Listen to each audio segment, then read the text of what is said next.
We're rolling? All right. We're going to toss the coin to get to see who gets to speak first later this evening, and I believe that Mr. Clayton is going to call it in the air. Heads. Tails. All right. Mr. Blatz will go first. Oh, Mr. Blatz has a choice. I'll take that chair. Thanks for coming out tonight. This is incredibly important for our little community.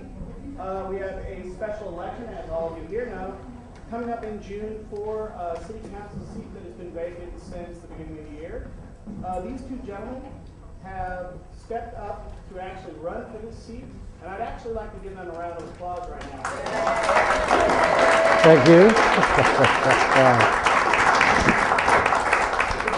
It takes quite a bit of courage and forthwith to come up and actually seek to even serve. That's what they're doing. They're going to run through an election to serve the city, which has got to be commended. So if we could all just remember that when we get into the question section, that'd be great. With no further ado, I'm going to hand it off to Paul Blatz, who won the coin toss earlier this evening, to go first. And that's it. Thanks a lot. Thank you. And I'm the one that gave Leonard the coin, so did you see whether it was double-sided heads or tails? I trust you, Paul. Okay. Anyway, welcome everybody. It's very nice to see everyone out tonight. I particularly want to say welcome to Councilwoman Clapp, and I saw Councilwoman Smith here as well. Hi, nice to see you. I also saw Souza, the next mayor. Nice to have you here. We've got 5 minutes for an opening statement, and what I wanted to kind of talk about wasn't why I want to be on the city council or all the issues that may come from the floor in terms of questions. I have a flyer, a one-page flyer in the back that you can take a look at, and it shows what I've done for the city in the past and the committees and things that I've worked with, and some of the issues that I think are pressing for our city and the kind of passion that I have for these issues. But I thought that even though this is it's a nonpartisan type of an election, this is the Democratic Club, and I thought that even though it doesn't make any difference what party affiliation you have, I thought that it might be more interesting and more valuable to you to know some of my core beliefs when it comes to the way I think about things, because I think if you look at my core beliefs and the way that I perceive problems within our city and some of the issues that may come before us, it'll help you better understand most of the time what my thinking will be for those issues that we may not even know about coming before us now. And again, I'll be very happy to answer any questions that you have on specific issues during the question and answer period. So if I were to characterize myself, I would say that I am conservative when it comes to fiscal responsibility. I believe that we are stewards of the public funds, and I think that it's our obligation to manage those public funds in a responsible way. I also believe that a business is operated much like a city should be.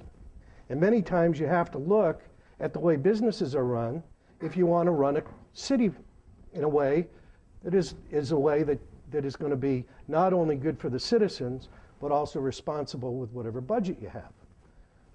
So I come to this with a little bit of a business persuasion in the way that I look at the way city government should be operated. However, that's my conservative side. Over on my liberal progressive side, I am extremely liberal and progressive when it comes to social issues. For the most part, I believe governments should stay out of our lives unless it has to do with somebody else's health and safety.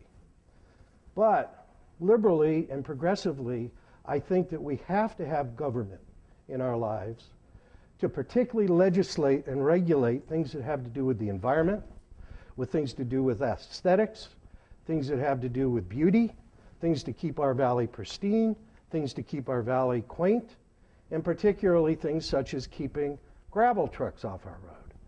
I think that that's something that we have to be very cognizant of. I think that as far as, thank you. So I'm progressive and liberal on that side of the equation, but conservative with the city funds in the way that I believe that the city should be operated, including looking at things such as city subcontractors to see if we might be able to do things less expensive utilizing city employees rather than through the contractor system that many times that's what we're using now.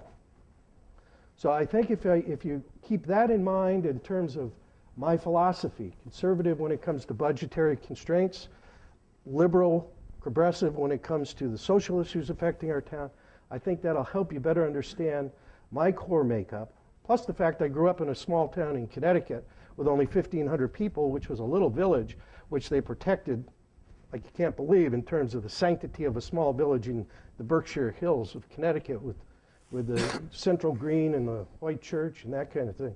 So that's the place where I come from, and that's one of the things that drew me to Ojai. So if you keep those things in mind, I think that you'll better understand what my core values are. And any questions that you have, I'll be glad to answer specifically. And also, I've got my website. It's Blatz4, F-O-R, Ojai.com. If you want to go look at the website as well. Donnie?